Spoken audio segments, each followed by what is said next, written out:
Testing, testing. Got too much gain in that one. Too much gain in that.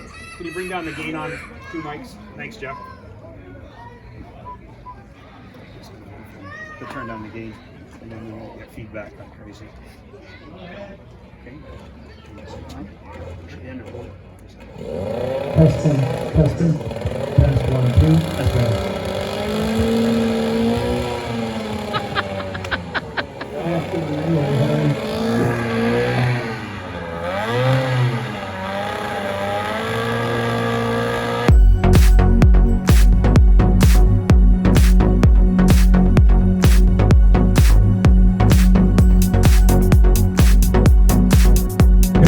again, ladies and gentlemen, my name is Harry Wilson, and one of your announcers today. Here today and with me, I have 2 gentlemen out here, and before I forget, I'm going to mention him. This is Chris Taylor, who is one of the head honchos of the Muskoka Sea Flea organization. You can find them online, and tremendously important place to start. Get a kid into a boat, put a 9.9 or a 6 horsepower, and get them out there running around the water, and before long, you'll be the proud mom and dad watching these kids run across here. So Muskoka Sea Flea, you gotta find them online. And the other gentleman I have with me right now is Mr. Jamie Smith. Mr. Jamie Smith is involved with, and in fact, one of the driving forces behind the Canadian Raceboat Hall of Fame. Jamie, welcome to the bandstand here.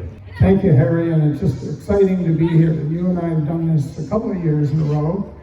And the good news is that next week, we start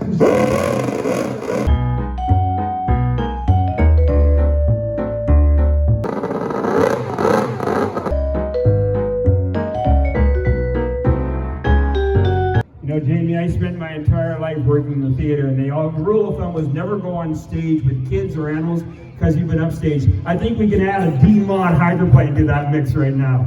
It's good that we can add real noise to this, but the good noise is that the construction on the Raceboat Hall of Fame, which is on Highway 118 between Bracebridge and Port Carling, starts this coming week. The building is on site, the land is prepared, and we'll get construction underway ASAP and be ready to be open.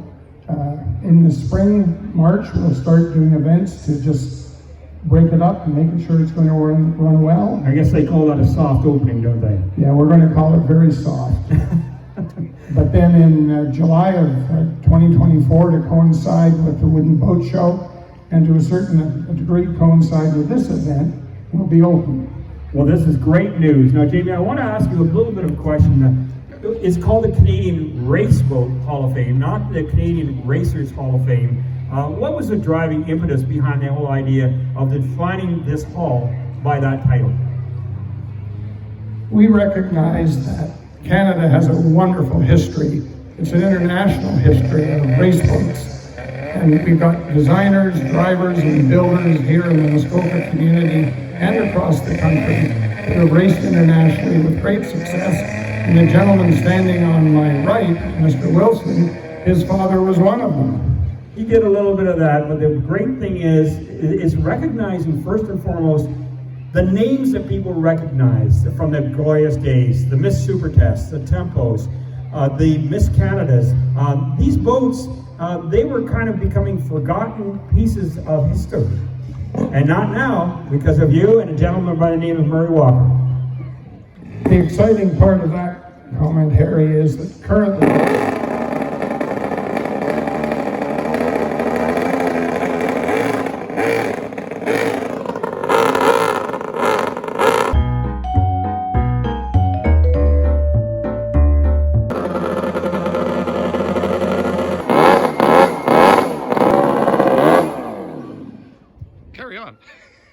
You know that engine sound is a great segue to what I want to say, because the wonderful thing is that the Raceboat Hall of Fame that's going to be open next summer has 2 very famous unlimited raceboats as permanent residents in the Hall of Fame.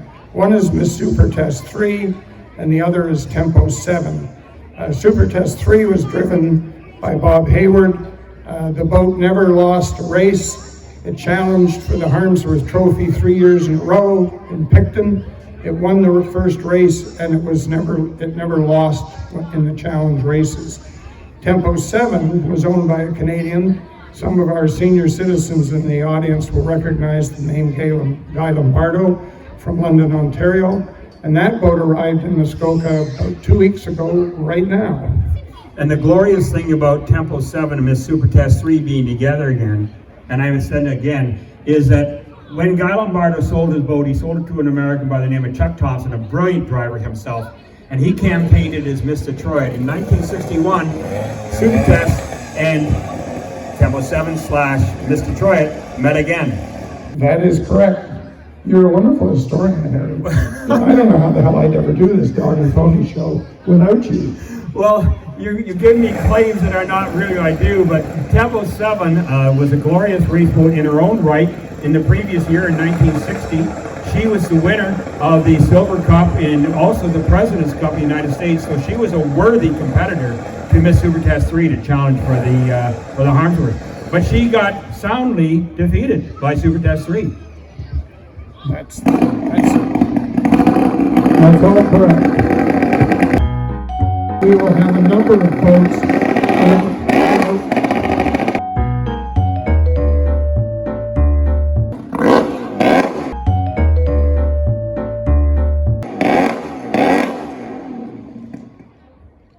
All I'm waiting for now is for Ross Webster to fire up his and interrupt this interview one more time.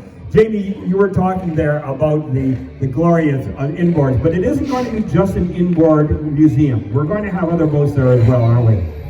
That is true, Harry, and that's the wonderful thing about this museum. It's going to have a rotating collection of boats, so some of the boats that you see here today that are recognized for being special in their class will have the opportunity to be on display when they're not racing at Gull Lake. Glorious, and of course we're going to have later today the John Webster Memorial V-Stock Canadian class. And those engines were built in the 1950s, and they're going to be running here again today. So we're going to have a real sense of everything from sea fleas, and I want to get to that in a second, right up to the young ladies on display. And there's going to be something very special in the Canadian Race Boat Hall of Fame for youngsters who want to get into their first sea fleas. Jamie? It's our intention to have a sea flea on display with a television screen up in the bow area where the youngster in the boat will be able to race against the television screen with other boats shown on the screen. Perfect, Jamie, and I'm just looking around to see what's happening at the waterfront. We're probably going to have to wrap this interview up in a moment, but I do want to thank you, first of all, you and Murray Walker, for the vision of creating the Canadian Race Boat Hall of Fame, for the endless number of hours that you have put into it. Ladies and gentlemen, if you want to follow us along, please. When you get home, go on Facebook. It's really simple to remember. Just type in @GreatRaceBoats, all one word, and that'll take you directly to the Canadian Race Boat Hall of Fame Facebook page. We have films up there, we have video interviews, we have tons of information, photographs, and we'd love you to jump alongside and join in with the fun. So that is our purpose in today's interviews. I'd like to add just one thing in closing.